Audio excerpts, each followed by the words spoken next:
spreading the news. I'm leaving today. I want to be a part of it.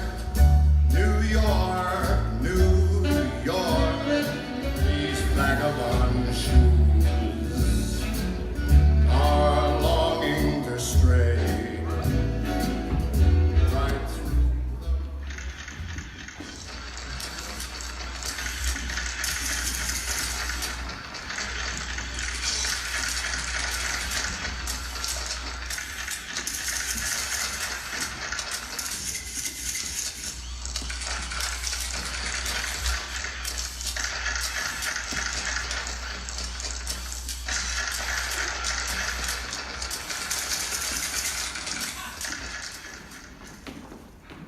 Now, fair Hippolyta, our nuptial hour draws on apace.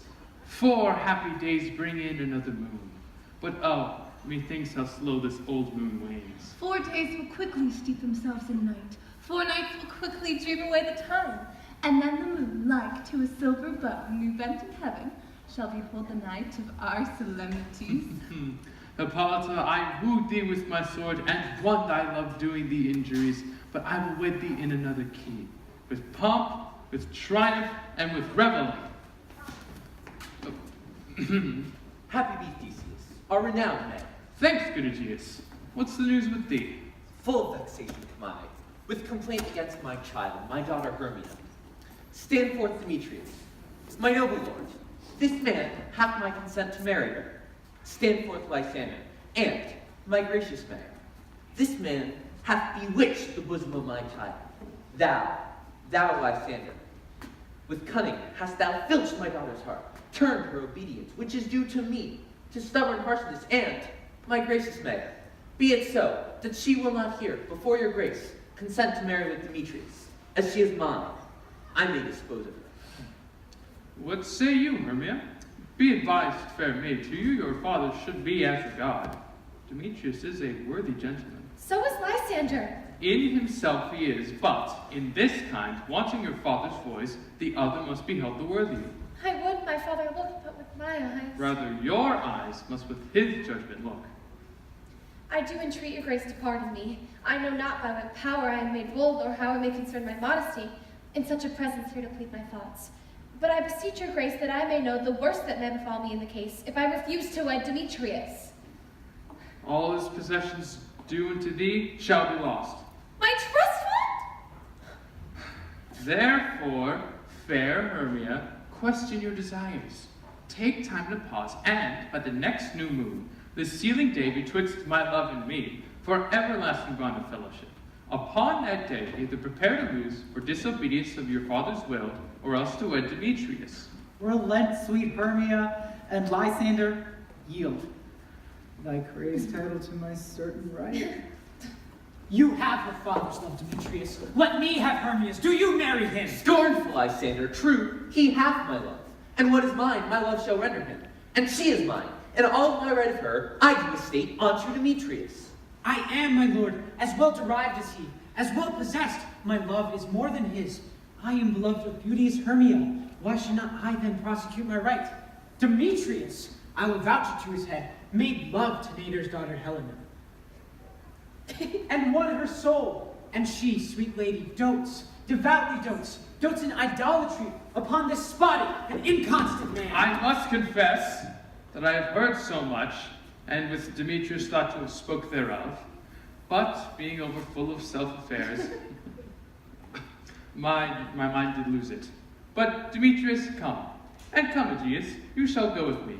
I have some private schooling for you both. For you, fair Hermia, look you arm yourself to fit your fancies to your father's will. Come, my Hippolyta. Whoa, here comes Helena. Oh, that's me, fair Helena, wither away. Call you me fair? Fair again unsay. Demetrius loves your fair. Oh, happy fair. Your eyes are like lodestars, and your tongue sweet air, more tunable than lark to shepherd's ear, and wheat is green when hawthorn buds appear. Sickness is catching, or favor so. Yours would I catch, fair Hermia, ere I go. My ears should catch your voice, my eye your eye. My tongue should catch your tongue's sweet melody. You the world mine, Demetrius being baited. The rest I'll give to be to you translated. Oh, teach me how you look, and with what art you sway the motion of Demetrius' heart. I frown upon him, yet he loves me still. Oh, that your frowns would teach my smiles such skills. I give him curses, yet he gives me love. Oh, my prayers that such affection move. The more I hate, the more he follows me. The more I love, the more he hateth me. His folly, Helena, is no fault of mine. None but your beauty. That fault were mine. Take comfort. He no more shall see my face. Lysander and myself will fly this place. Before the time I did Lysander see, seemed New York a paradise to me. Oh, and what graces in my love do dwell, that he hath turned a heaven unto a hell. Helen, to your minds we will unfold. Tomorrow night through the park's gates we devise to steal. Here my Lysander and myself shall meet. Thence from home turn away our eyes to seek new friends in stranger company. Farewell, sweet playfellow, and pray thou for us, and good luck grant thee thy Demetrius.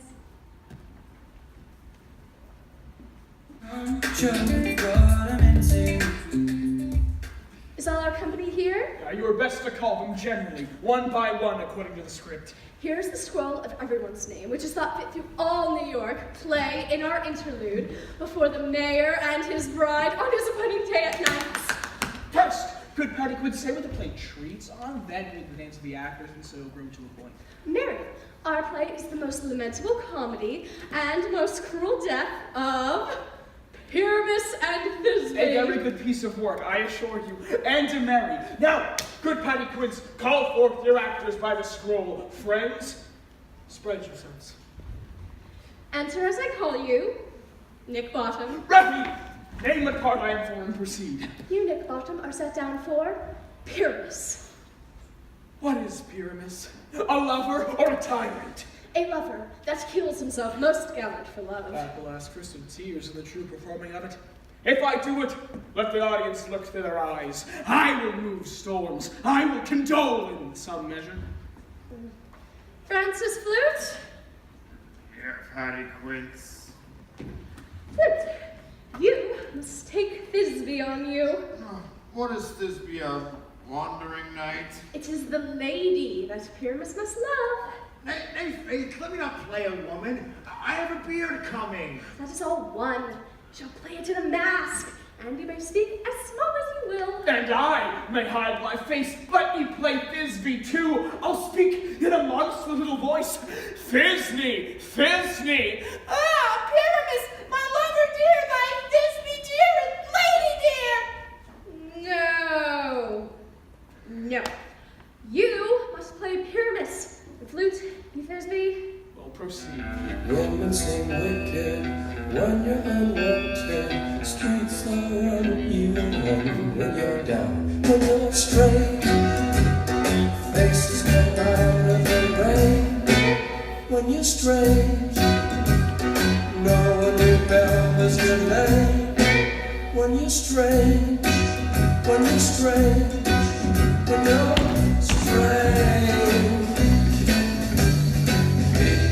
When you're a stranger, faces look ugly.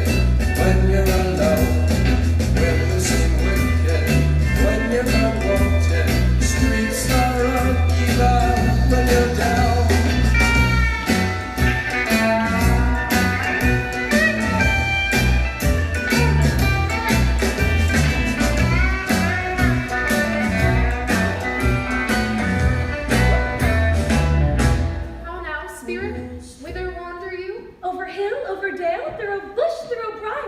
Over park, over pale, through flood, through fire. I do wander everywhere, swifter than the moon's sphere, and I serve the fairy queen to do her orbs upon the green. I must go seek some dewdrops here, and hang a pearl in every cowslip's ear. Farewell, thou love of spirits, I'll be gone. Our queen and other elves come here anon. The king doth keep his revels here tonight. Take heed the queen come not within his sight. For Oberon is passing, fell and wrath, because that she, as her attendant hath, a lovely boy stolen from an Indian king. She never had so sweet a changeling, and jealous Oberon would have the child, Night has trained to trace the forest wild, but she perforce withholds the loved boy, crowns him with flowers, and makes him all her joy. And now they never meet in grove or green, by fountain clear or spangled starlight sheen. But they do swear that all their elves for fear creep into acorn cups and hide them there. Either I mistake your shape in making quite, or else you are that shrewd and knavish sprite called Robin Goodfellow. Are not you she, that frights the maidens of the villagery, skim milk and sometimes labor in the quern, and bootless make the breathless housewife churn, and sometime make the drink to bear no barn, mislead night wanderers, laughing at their harm? Those that hobgoblin call you in sweet talk, you do their work and they shall have good luck. Are not you she? Thou speakest aright. I am that merry wanderer of the night. I jest Oberon and make him smile, when I a fat and bean-fed horse beguile, nay, in the likeness of a filly fowl, and sometime lurk I in a gossip's bowl, in the very likeness of a roasted crab. And when she drinks, against her lips I nod, and on her withered dewlap pour the ale, the wisest aunt telling the saddest tale. Sometime for 3-foot stool mistaketh me, then slip I from her mouth, down topples she, and the tailor cries and falls into a cough, and then the whole choir hold their hips and laugh, and wax at their mirth and knees and swear. A merrier hour was never wasted there. But room, fairy, here comes Oberon. And here my mistress, would that she were gone. Ill met by moonlight, proud Titania. What? Jealous, Oberon? Fairies, skip hence. I have forsworn his bed. Tarry, rash wanton, am not I thy lord? Then I must be thy lady. But I know when thou hast stolen away from fairyland. Why art thou here, come from the farthest steep of India, but that, forsooth, the bouncing Amazon, your buskin mistress and your warrior love, to Theseus must be wedded, and you come to give their bed joy and prosperity. How canst thou thus? For shame, Titania. Glance at my credit with Apolta, knowing I know thy love to Theseus. Didst thou not lead him through the glimmering night from Perigenia, whom he ravished? These are the forgeries of jealousy.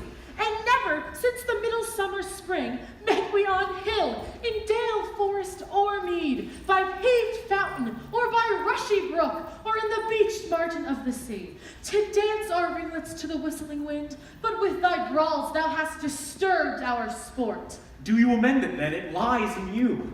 Why should Titania cross her Oberon? I do but beg little changeling boy to be my henchman. Set your heart at rest. The fairy land buys not the child of me.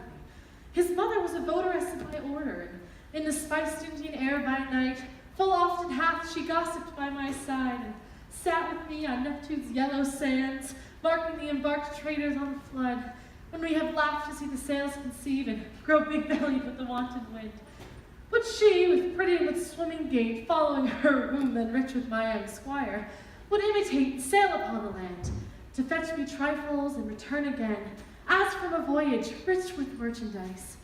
But she, being mortal, of that boy did die, and for her sake do I rear up her boy, and for her sake I will not part with him. How long within this wood intend you stay? Perchance to after Theseus' wedding day, if you will so patiently dance in our rounds and see in our moonlight revels, go with us. If not, shun me, and I will spare your haunts. Give me that boy, and I'll go with thee. Not for thy fairy kingdom! Fairies, away! We shall chide downright if I longer stay. Well, go thy way! Thou shalt not from this grove till I torment thee of this injury.